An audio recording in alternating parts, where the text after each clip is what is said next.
Here are the exercises for Chapter 5. Firstly, we'll start really simple. Don't worry, it's going to get as hard as you could ever possibly want it to get.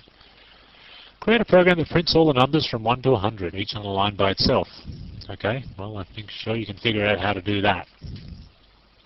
Next, you're going to modify that program to ask for the starting number and ask for the number of numbers required. So you might want to start at 200, for example, and print 10 numbers. So you'll print 200, 201, 202, all the way up through to 209. Notice that 210 would actually be 11 numbers. You get the idea. You could start at 1 billion and ask for and print out 100 numbers from there. So the starting number and the number of numbers. Okay, again, pretty straightforward. Let's start getting a little trickier.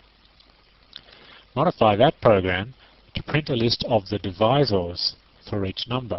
What does that mean? Okay, so let's say we've got a number 12.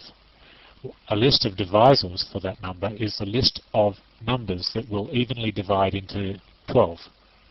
So the numbers that will evenly divide into 12 are 1, 2, 3, 4, 6, and 12. Numbers that will divide into 13 are 1 and 13. You get the idea? The trick there is to figure out how to determine whether something is dividing evenly or not. Can you remember? Can you think about it? Okay. Next, modify that program to print an asterisk next to the prime numbers. And in case you can't remember the definition of a prime number is something that is only divisible by itself and the number 1. Okay, not too much trickier than the previous exercise. The next exercise should really stretch you. Make the last program more efficient. It's a bit nebulous, that particular exercise, but I'll explain what I'm looking for. You take that previous exercise, give it, say, the number 1 billion to start with, and 10 numbers. You want 10 numbers starting with 1 billion. So for each of those 10 numbers, it will print out the list of divisors and tell you whether it's prime. Fair enough? Okay. See how long it takes to run that program. See how long it takes to get each one to come out.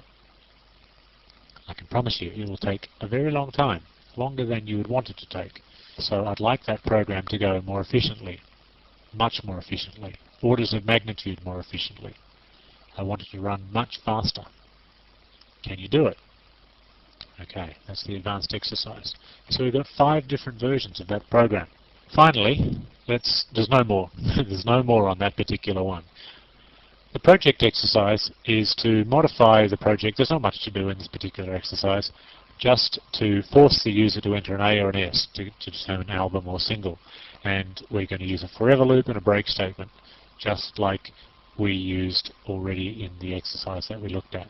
So there's not much to do in this particular project exercise, but don't worry, the project is about to get much more sophisticated in the next module. Okay, off you go, and I'll see you